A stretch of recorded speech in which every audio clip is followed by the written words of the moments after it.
We are at Aiglemont. I am Zuleika Nathu. I am a journalist, normally based in the US, but today I am in France. And I have the distinct pleasure of interviewing Prince Amyn Aga Khan. Prince Amyn, thank you so much for being with us today. We are looking forward to hearing some of your memories, insights about the past and your childhood, and also looking ahead to the future. And this is all in commemoration of the 65th Imamate Day of our beloved Hazar Imam. So first of all, how are you? I mean, you were just traveling quite a bit, so how's everything going? Fine. I've been traveling a lot, yes. Going up and down to Portugal and elsewhere. Because of COVID, much less long-distance traveling than before. So it's been a while, for instance, since I've been to either East Africa or Pakistan or Tajikistan or Afghanistan or what have you. But otherwise, the same life. Office, house, a lot of Visio work. I'm not a great fan of Visio, personally. I think that when matters are complicated, it's often better to discuss them face-to-face. Oh, Visio is like virtual meetings? Yes. Yeah.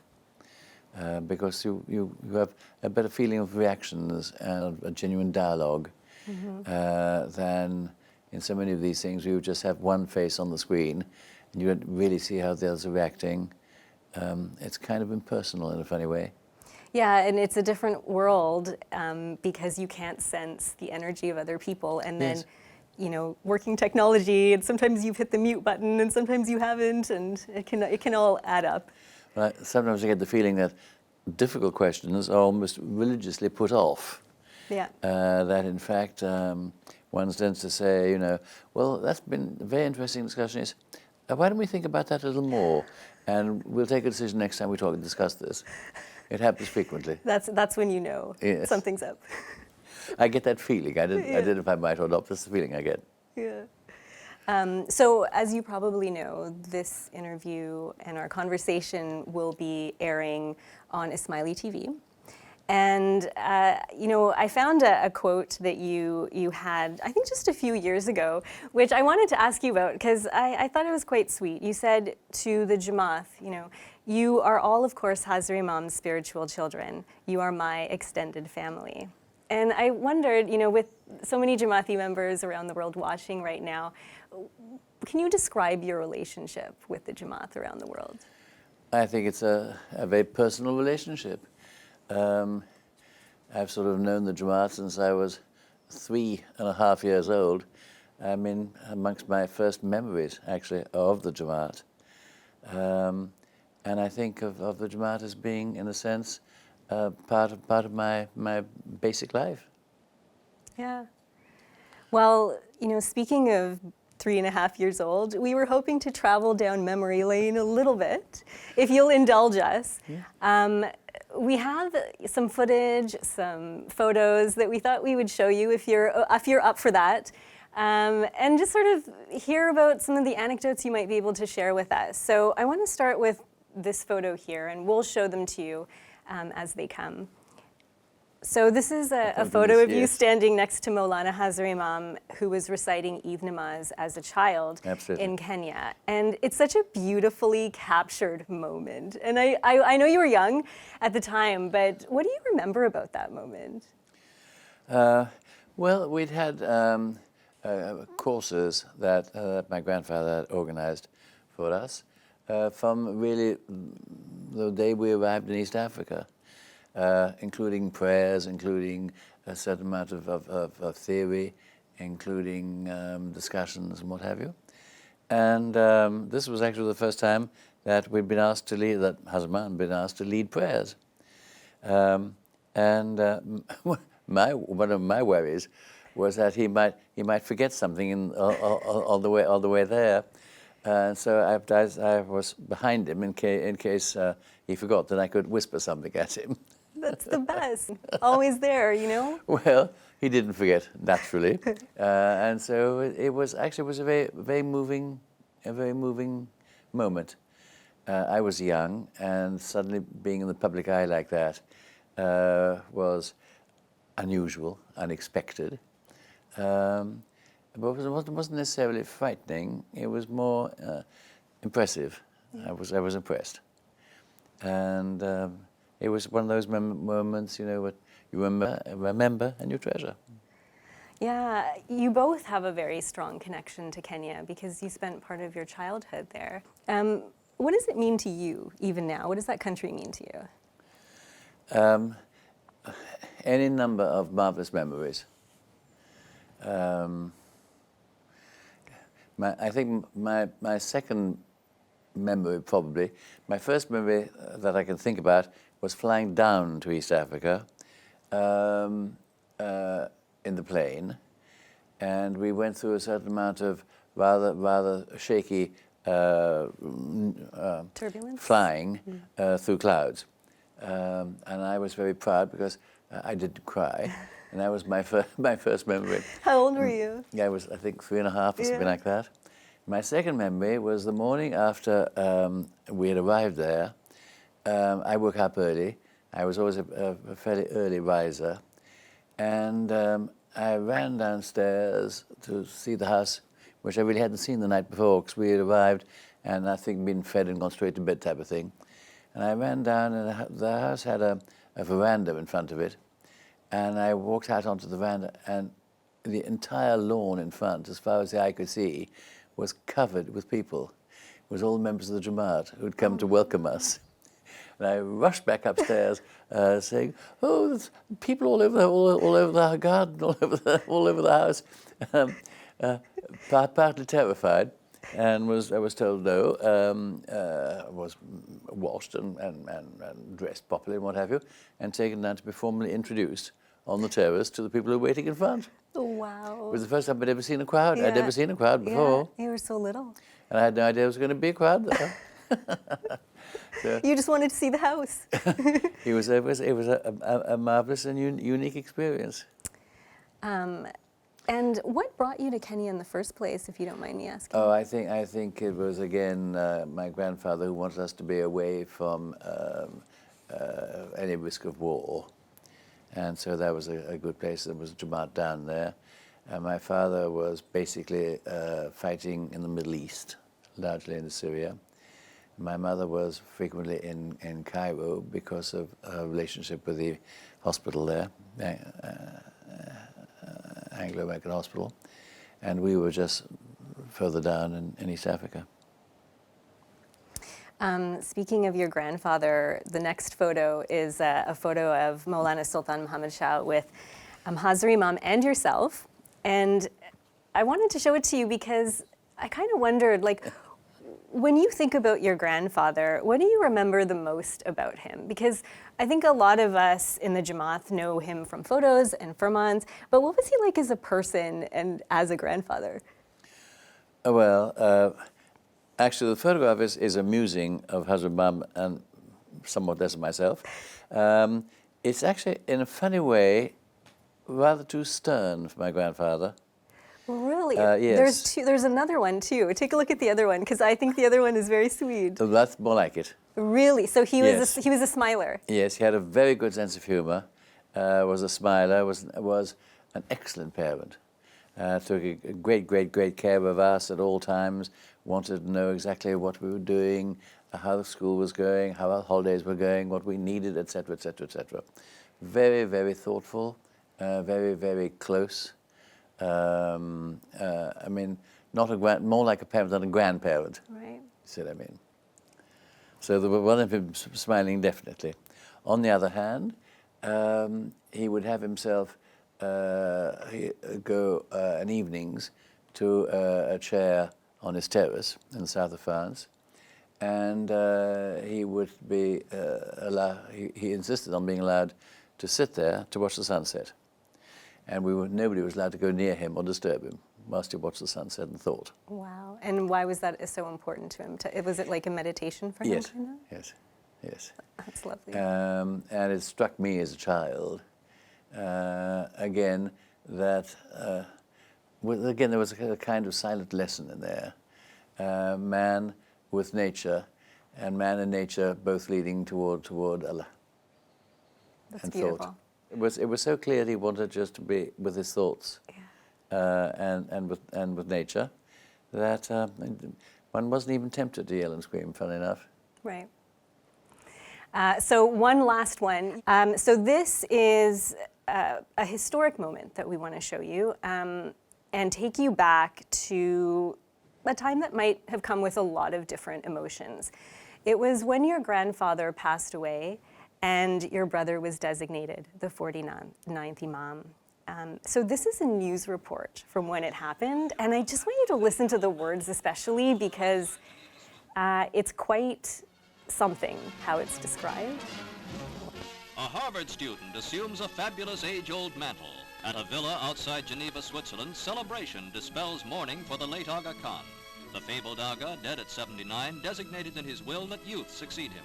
Prince Karim, followed by his father Ali Khan, is his grandfather's choice as spiritual leader of 20 million Ismaili Muslims. The new Aga Khan is greeted by his uncle, Ali's younger brother, Prince Sadruddin.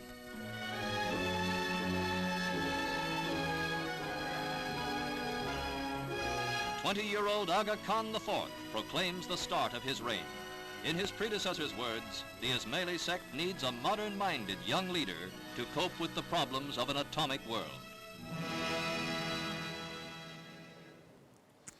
Those words like modern mind and, you know, Well, that was atomic. partially in my grandfather's will. Don't forget. Yeah, that's what I mean. Those words are so powerful. And he felt that the world had evolved so fast and so much that it was necessary for somebody who had been brought up in this much evolved world to take the decisions that would be necessary, and that my father, who wasn't an old man by any means, but that he was from a different time, a different perspective.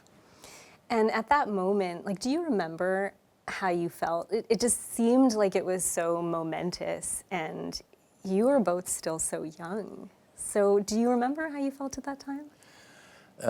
No, I think, if anything, I was nervous as to how he would handle all the responsibilities which would arrive all in one go. Yeah. And his ability to just, not the time and the what have you, to handle a whole mass of problems and questions that would be put to him in short order. But apart from that, I wasn't particularly nervous at all. We'd had a lot of experience. Had been in a sense brought up with the Jamaat since I was 2.5. So I wasn't worried. I was just a little nervous as to whether the amount of work, the amount of decision making, wouldn't be excessive. I want to talk a little bit about those early years, because especially in the late 50s and early 60s, you know, there was a lot of political instability festering around the world. And these were a lot of places where members of the Jamaat lived. And I mean, you could probably say something like that today as well, but at the time, it was probably a lot to consider and try to navigate where things might be going next. So what were some of the biggest priorities for Mawlana Hazar Imam at that time? Well, I think to make sure that if they did move, where they moved, they would be well received, with the ability to recreate a life, to create a new life, both in financial terms and in terms of comfort and peacefulness, and integration. So that all went hand in hand. I think it wasn't until Amyn Aga that really there was a major sort of crisis shift, when suddenly, you know, a large number of members of the Jamaat had to leave Uganda in a hurry, taking not much with them, many of them. Yeah, I mean, interestingly enough, it's been 50 years now since that Ugandan crisis in 1972. And for our younger members watching, I want to explain that a little bit in case you don't know, but that was when, you know, certain communities, Asian communities, members of the Ismaili Jamaat, were forced to flee. They were expelled from Uganda and faced very uncertain futures. And eventually many resettled in Europe and North America and elsewhere. So I can only imagine the responsibilities that Mawlana Hazar Imam was facing at that time to make sure that people resettled successfully. Absolutely. And so can you tell me a little bit about that thought process, but then also your involvement with resettlement and helping Jamaati members start new lives? Well, as you say, I mean, most of them had left in a hurry with not much. And husband spoke with Trudeau. Who was the Prime Minister of Canada at the time, right? Yes. Pierre Elliott Trudeau, yeah. And got the green light for members of the Jamaat to go to Canada, what have you. And I took off with Dr. Hengel, who was then working with us. Okay. And we flew together to Canada. And on the flight over, we discussed what we thought should be done to help, where the help would be necessary. And we got to Canada, and I was just amazed at how quickly it went. Amazed. We spoke with the Canadian banks. They were fantastic. We put together a loan program so that the members of the Jamaat there would have access to funds. We put together a sort of a bureau for information which could advise members of the Jamaat as to what were the areas in the economy which were promising for new ventures and what have you. And literally, I think it took us exactly 3 days, maybe 4, to put together the thing. That's amazing. It was fantastic. It was so quick. Canada already had this very pluralistic image and attitude. So it was a country where they came not as sort of unwanted foreigners. They came as Canadians to be, and part and parcel of a pluralistic society in Canada. And was that important, like Yes. identifying countries where Yes. people wouldn't be rejected? Well, I mean, having been rejected by Amyn Aga, it was very important. It was the contrary lesson. That a country, that pluralism could be a working philosophy in a country, as opposed to sectarian dislikes and prejudice. Yep. Well, so from one crisis to another, let's move into later decades, the late 80s and 90s, and the collapse of the Soviet Union, because among the many effects of that were on Central Asia and countries like Tajikistan in particular. So what did the conversations with Mawlana Hazar Imam sound like around that at the time? What were your main concerns and objectives? I think it was to find out exactly how the Jamaat lived in those areas. Information, as far as I knew it, was relatively scarce and slight, both in terms of the quantum of members of the Jamaat in those countries, and in terms of their lifestyle.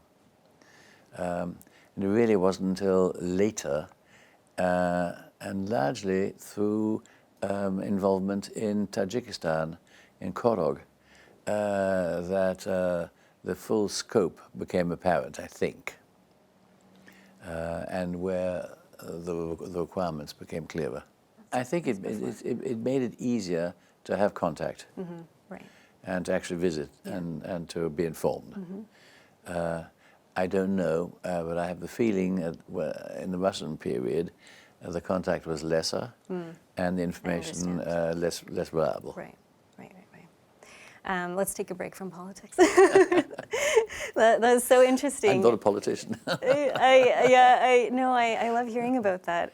But I want to move to some of the institutional work and the contributions, because one of the most well-known and successful ones is obviously Aga Khan Foundation in 1967. And when when one thinks about the creation of such a large endeavor, it's kind of hard to imagine that was really only into 10 years of imamate at the time, right? Oh, yes. What was the vision at the time? I think that was in many respects a reflection of why my grandfather had nominated Hazar Imam to succeed him. Hazar Imam had a vision already of institutionalizing activity, so that the scope could be wider, more efficient. We could have partners both in the private sector and partners in the public sector, partners even in the international sector. So we went from, in a much more organized, organizational fashion than had ever been thought of before. Working not just for the Jamaat, mark you, but working for the Jamaat and the people who surrounded the Jamaat. Right. So we could not be accused of being sectarian or only interested in ourselves, so to speak. But already the pluralistic vision was there, that the Jamaat should be encouraged and helped wherever possible, but so the people around them too, so that the benefits should accrue to everybody. I think that is really one of the amazing things, that Hazar Imam actually thought of all of that in time, as a very young man, and quite much earlier than most other people did. It was a very original move altogether, and a very far-reaching move. Yeah, and I think also because it takes such forethought at that time to think about the interconnectedness that now we kind of take for granted, and globalization and working remotely, and you can do anything with anyone in the world. But at that time, that was a foreign concept. Yeah, it gave a kind of structure to activities which needed that structure. It also allowed us to enter into partnerships that we wouldn't necessarily have had otherwise. And to become, I can't say, it's presumptuous to say an international force, but with an international presence in an organized fashion that people could understand and collaborate with and admire. Yeah, and one of the, I guess, enterprises that you've been quite involved in is ACFED. Right. And I think I want to explain that a little bit, because I think a lot of people automatically associate AKDN with the nonprofit side of things. And ACFED, which is the Aga Khan Fund for Economic Development, is a for-profit enterprise that works hand in hand with everything else in the institution. So can you explain, like in your own words, why is it so important to have those kinds of investments as well? Well, I mean, first of all, to improve the economic activity of the group in general, to be able to assist, if need be, and where possible, the Jamaat itself in its economic activities. So those economic activities weren't just commerce, but also reached into other areas. Another one of Hazar Imam's big discoveries, inventions, as far as I'm concerned, is quality of life. That to improve the quality of life, we were talking not only about living comfortably and having enough to eat, but you're talking about also having a good education, having the medical advice you need and backup when you need it, and also having the cultural background, so that your spirit and your mind and your dreams are also properly affected. And ACFED was just the economic part, and it's been extremely useful in the sense that it went into improving conditions in rural areas, for instance. It allowed us a structured approach to helping those parts of the Jamaat maybe that were less well off, more remote, from everything from energy to roads to the foundation, of course, did a lot of that with the rural support program, but ACFED was behind it. And you now have a number of members of the Jamaat who have leading positions in the tourism industry.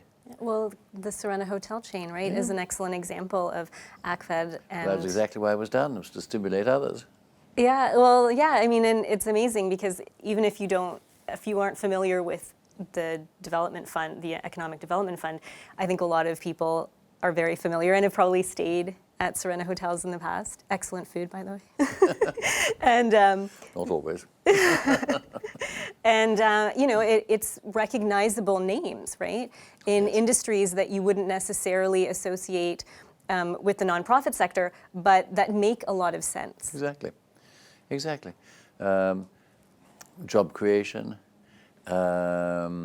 training, vocational training, any number of areas that are affected suddenly by the work of ACFED. So I think its role, when you combine that with the foundation or the Trust for Culture, etc., you are already doing a quality of life.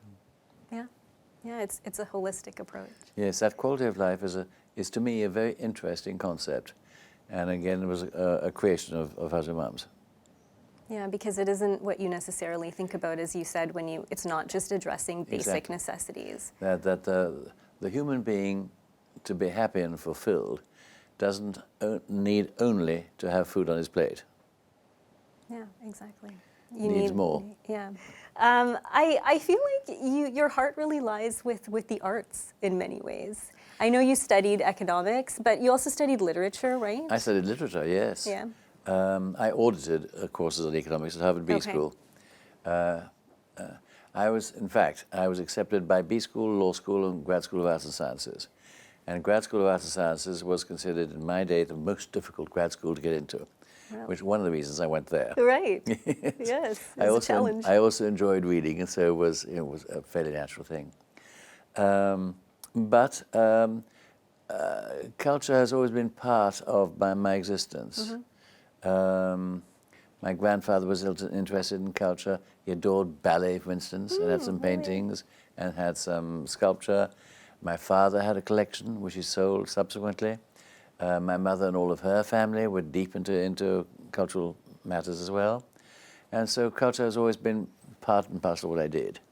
All culture basically reflects the five senses we have, and all culture basically reflects the dreams and aspirations and fears that we all share.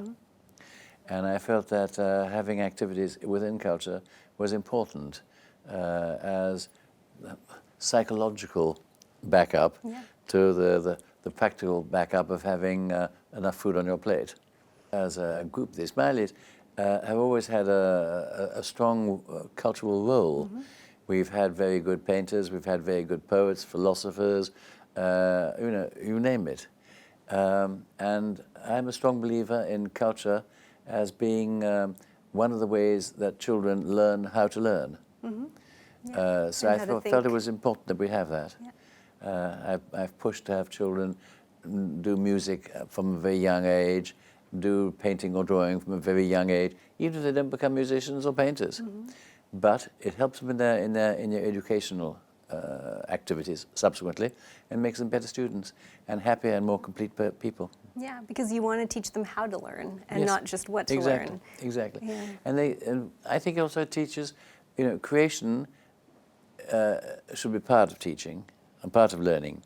And creation also shows you that learning can be fun, and it's not just strictly memory, and not just a bad mark at school because your memory has failed on that particular day on that subject.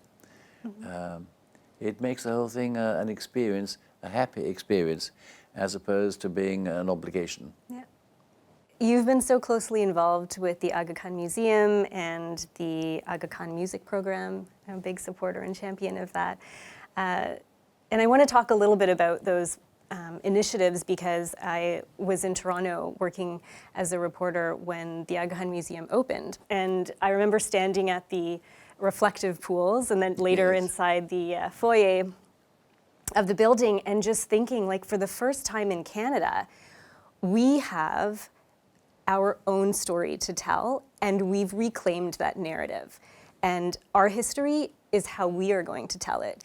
So I'm curious to, that was my feeling, but I'm curious, like, when you were standing outside for the first time, and I'm sure you go back often enough, what did you think of, like, just taking in the whole building and its beauty? I think the building is an excellent building. I'm a big fan, as you probably know, of cultural dialogue. I've said this often in speeches. Man has always traveled, either for commercial reasons or to conquer other territories, or to find new things. And in traveling, he's always met other cultures and has imbibed those other cultures as they have imbibed his culture. So there's always been cultural dialogue, and I think it's culture is by definition evolutionary. And it's a mistake to think of it as being static. And to me, the museum does exactly that. It is, in a way, a psychological or emotional counterparty to pluralism. It's an essential part. So I was very keen, I am very keen on having the museum show exactly that.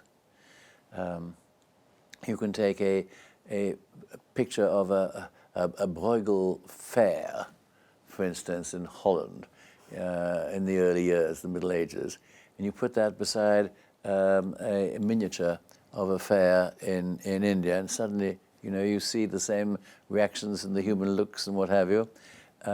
These are stories that should be told, that should be understood. And I like the idea of cultural dialogue, increasing cultural dialogue. Yeah, we don't have enough of it. Yeah. Yes. I mean, to me, Canada is very strong in that area, and always has been.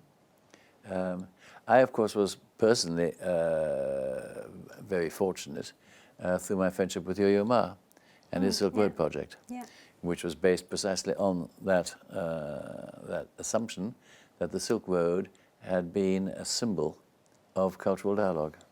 The Smiley Centre is in the process of being built in Houston. We have Smiley Centres in Toronto and Portugal and many other places. Yes. And I know that Hazar Imam has described those buildings as being representational. What does that mean to you? Well, I think they not only show what we do and who we are, how we do it. So in a sense, they represent us that way, but they also stimulate an understanding for us, of what's going on around us in that country, and for the citizens of that country who aren't Ismaili to understand what we are interested in. So we find common grounds and collaborations.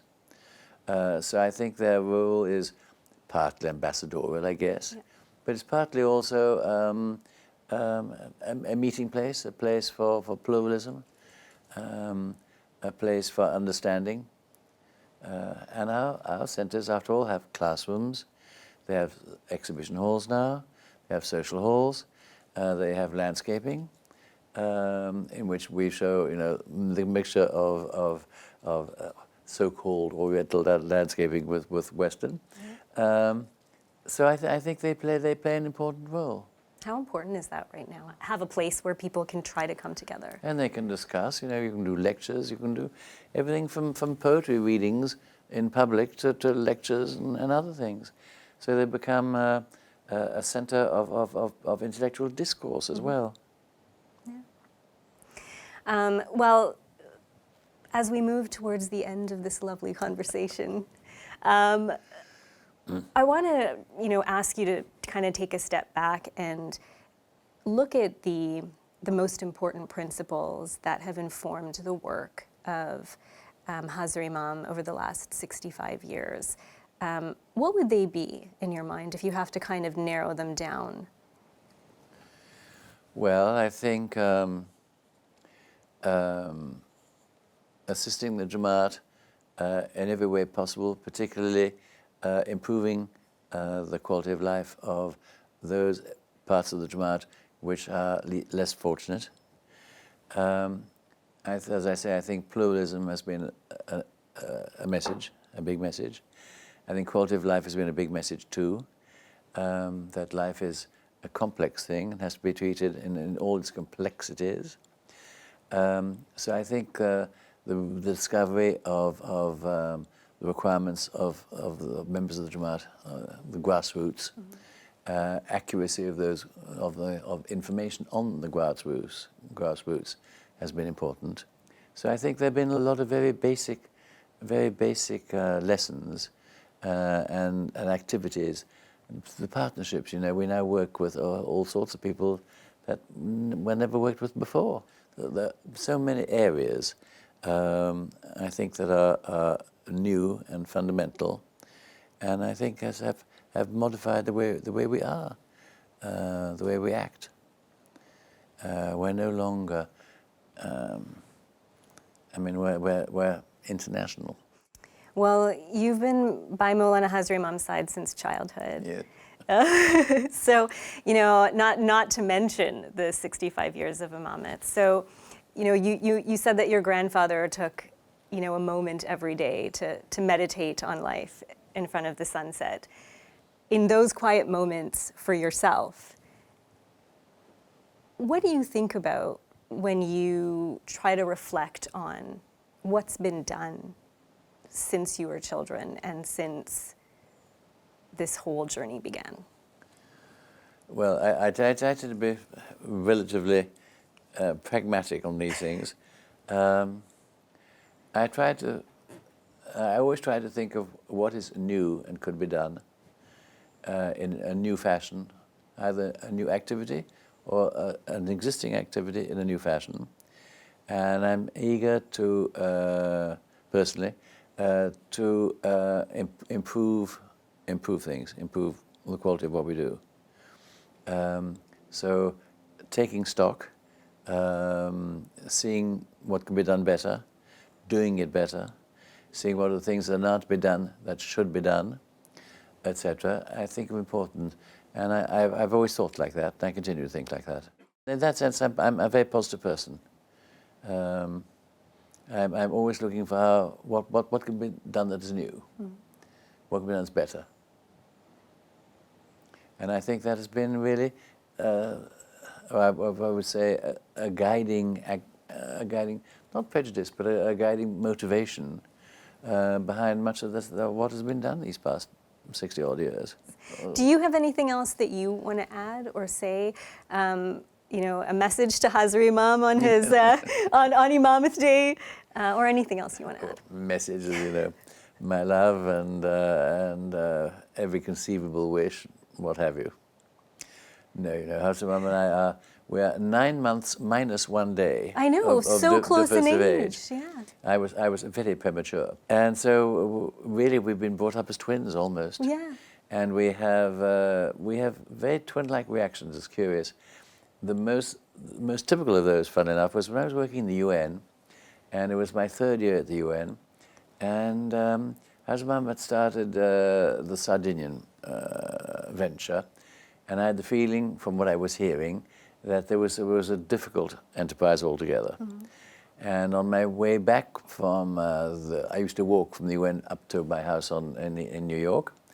On my way back home, I thought, well, I'm going to call him tonight and see if he wouldn't like me to come back and work with him as we used to do in the past. I get to the house, the telephone rings, and who is it? It's Hazar Imam. He says, have you ever thought of coming back and working with me the way we used to do in the past? And did you say, no, I haven't? I said, I was going to call you and make exactly that suggestion. Wow. I thought, as coincidences go, this must be a very unique coincidence, frankly. So that's how it happened.